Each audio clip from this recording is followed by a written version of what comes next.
Anda sudah melihat tadi ya penjelasan atau analisis dari versinya Prof. Stella Christy soal peluang Timnas Indonesia bisa lolos ke Piala Dunia, langsung ke Piala Dunia 2026 dan kemungkinan kita bisa masuk ke putaran keempat kualifikasi 2026. Tapi kira-kira analisis hitam di atas putihnya ini sesuai nggak dengan realita yang kita lihat selama ini dengan upaya timnas kita latihan terpusat dan segala strategi yang dimainkan?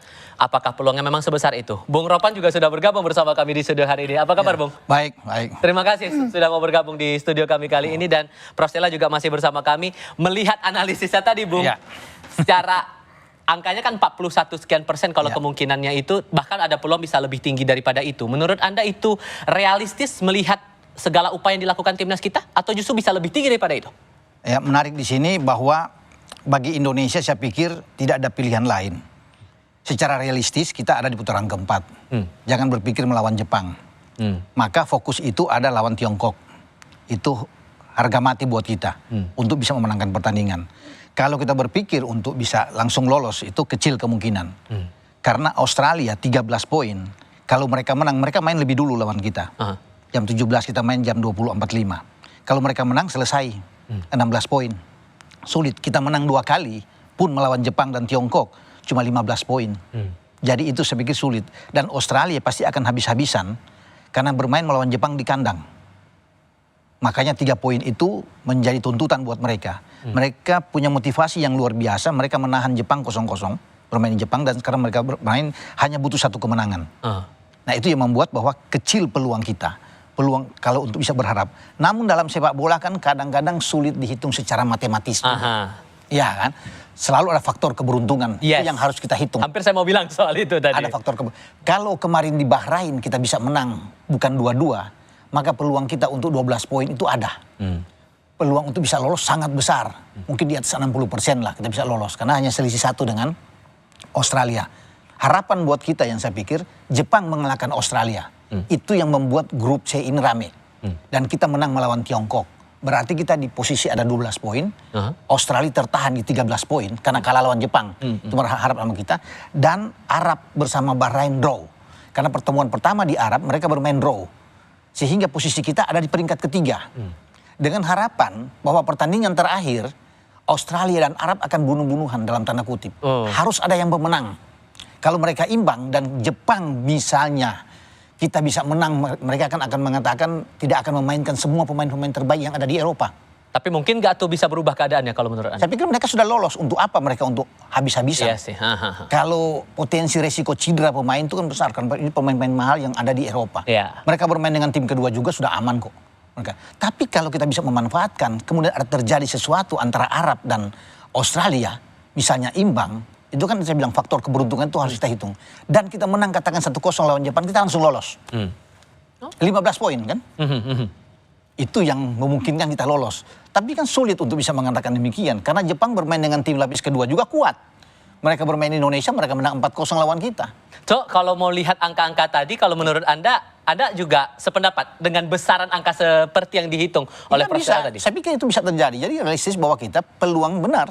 Kalau cuma 1,3 ya itu yang saya bilang tadi di awal. Sulit untuk bisa langsung lolos kan. Jadi apa yang dikatakan oleh Bu Wamen ya masuk juga saya pikir. Kalau langsung. Jadi potensi kita realistis yang ada bahwa kita harus di putaran keempat. Itu yang paling memungkinkan buat kita. Ya. Tapi kalau saya lanjut bahwa kita main di Senayan ini kan bukan cuma kita. Tiongkok juga habis-habisan bermain karena peluang mereka ada tergantung lawan Indonesia. Pertaruhannya sama untuk pertaruhan keduanya. Sama. Bukan cuma kita yang berharap. Tiongkok itu kalau kalah selesai. Gitu. Prof. Stella, gimana membaca itu? Kayaknya ya walaupun faktor luck juga kita kan belum tahu nih. Tentu saja ini semua kan probabilitas. Yang kita hitung adalah probabilitas kemungkinan. Jadi itu semuanya itulah kemungkinan. Hitungan kemungkinan adalah hitungan kemungkinan. Apa yang terjadi di realita bisa berbeda dengan kemungkinan. Makanya dihitung yang tadi saya bilang 729 skenario itu semuanya sudah dihitung sehingga kita bisa melihat kemungkinan kita itu seperti apa. Nah, kalau boleh saya tambahkan, Bung Ropan, sebenarnya ada satu game yang bukan game kita tetapi sangat penting. Dan itu bukan game, jadi bukan game kita lawan Jepang. Game kita lawan Jepang sebenarnya tidak akan terlalu berpengaruh. Tapi sebenarnya yang cukup penting adalah game Arab Saudi dan Bahrain. Dan Arab Saudi dan Bahrain ini, kalau kita harus mendukung Arab Saudi.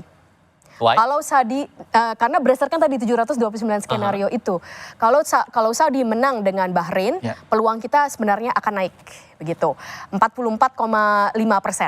Kalau Bahrain yang menang, peluang kita akan turun ke 40,9%. Kalau seri itu ada di sekitar, saya lupa sebenarnya ada berapa persen, tapi itu tapi yang paling kita inginkan adalah Saudi menang lawan Bahrain. Gitu.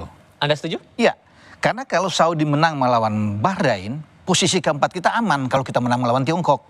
Karena kita 12 poin. Bahrain itu kan cuma ketahan di 6. Pertandingan terakhir, Bahrain itu jumpa dengan Tiongkok. Jadi kan akan sulit buat mereka. 3 poin pun hanya 9. Demikian juga dengan Tiongkok. Dapat 3 poin cuma 9 paling minimal. Nah posisi kita bagus kan di 12. Jadi posisi keempat itu sudah enak. Makanya kan konsentrasi penuh harus menang melawan Tiongkok. Dengan harapan yang Ibu Mamen bilang benar. Bahwa Bahrain kalah melawan Arab. Dan itu sudah pasti aman kita. Posisi keempat sudah segel. Betul. Sudah disegel sama kita. Susah untuk dikejar oleh Tiongkok dan Bahrain. Itu harapan kan. Tetapi pasti Bahrain juga akan punya kesempatan ngotot bermain di kandang.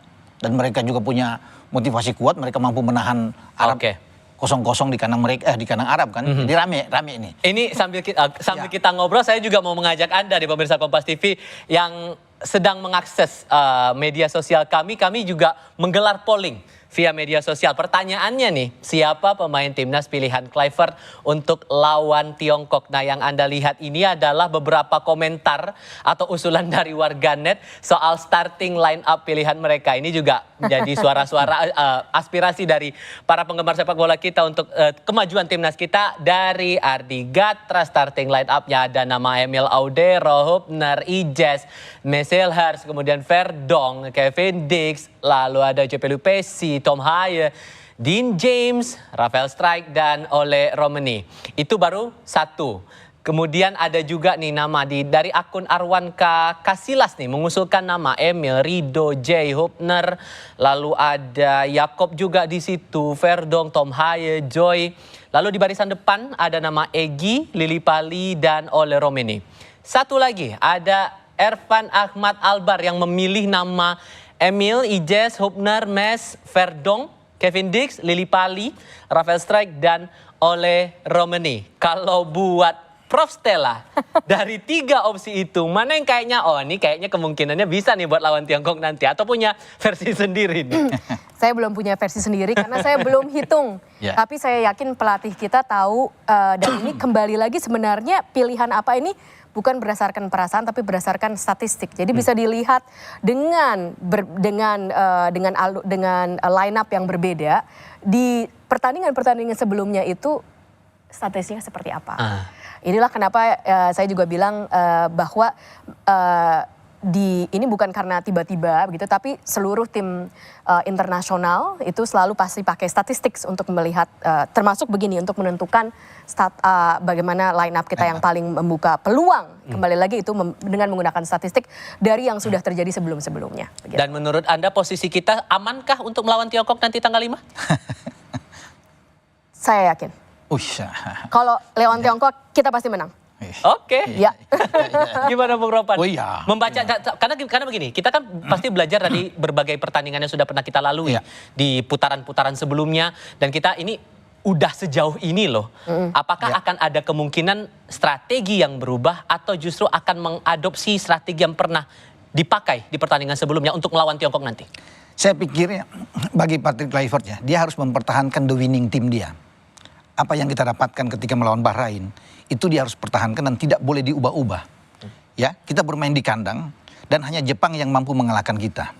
Arab Saudi, Australia, dan Bahrain tidak pernah menang melawan kita. Dan mereka tidak mampu membuat gol. Kita clean sheet melawan mereka.